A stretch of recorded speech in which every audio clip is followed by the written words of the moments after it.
session. Good evening, this is Dr. Thomas Klein. I'm coming to you from Raleigh, North Carolina, as I have in the past. And we're continuing our series from the National Pain Council and from the JATH Educational Consortium group of researchers. Our goal is to come up with the truth, and it's taken a long time. People who are making generalized statements are not spending the time to come up with the truth. We are. So today we're going to talk about hyperalgesia.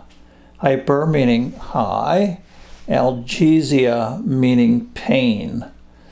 It is a topic that's going around at the FDA in their anesthesia and analgesia drug approval committee, whatever.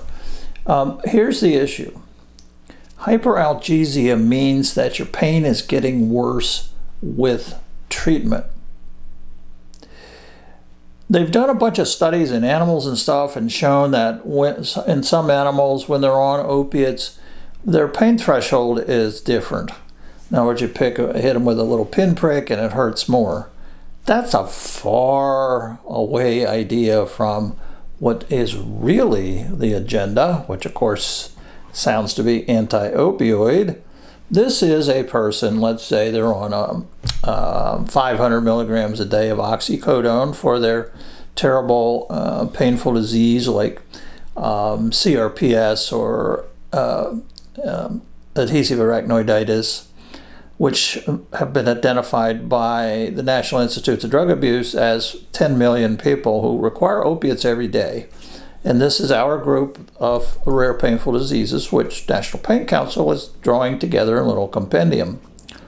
But if a person is taking, say, 500 milligrams a day and they start to have more pain, what the excuse is, oh, this is hyperalgesia. This is a side effect of the opioids. Therefore, shouldn't have been taking the opioids in the beginning, in the first place. So this is being used as another axe to try to cut opioids that we've been using for 5,000 years out of the pharmacy. Problem is there's no other drugs.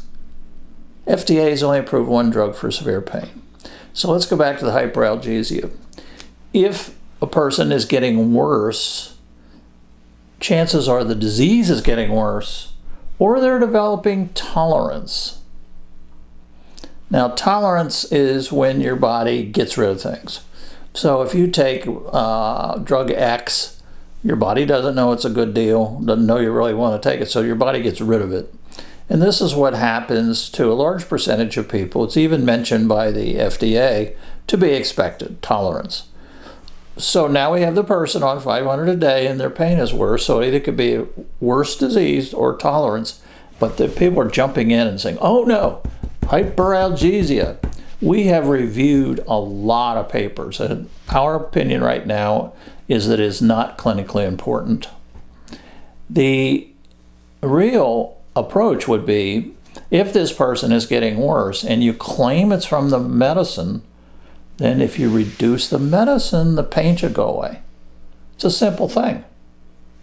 So if a person comes complaining of more pain on the same dose of medication, give it a quick try. Have the patient cut back and see whether or not their pain's better. And if it is, then they have hyperalgesia. But politically, see, this is being used as a way to tarnish our opioid pain medicines.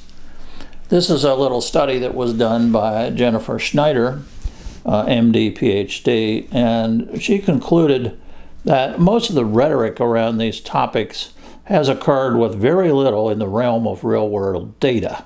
So in other words, they're quoting animal studies. We've came across no clinical studies whatsoever. It appears that tolerance and hyperalgesia are not foregone conclusions when considering a patient on long-term therapy. So she's saying, hey, don't use this as an excuse. And we've seen this happen. People, especially surgeons, patients want to be treated for their postoperative pain, as you know most humans do when they're being operated on. And the surgeon will say, oh no, you're liable to get hyperalgesia. You know, like it's some kind of rash or something terrible, but it's not. So don't be buffaloed. If somebody says we're not going to treat you because of your hyperalgesia, you say, well, the National Pain Council really has a totally different idea on that. Do you want to contact them, or would you like us to contact them for you? By the way, the way to contact us is through our Gmail, which is nationalpaincouncil@gmail. And if you want to talk to us, I'm sorry, that was the email. If you want to talk to us, we can just look up National Pain Council on the website, and nationalpaincouncil.org/publications. You can get our latest publications. Also, while you're there, you can sign up as a member, and also while you're there, help us out and donate a little bit of money. Thank you, and good night.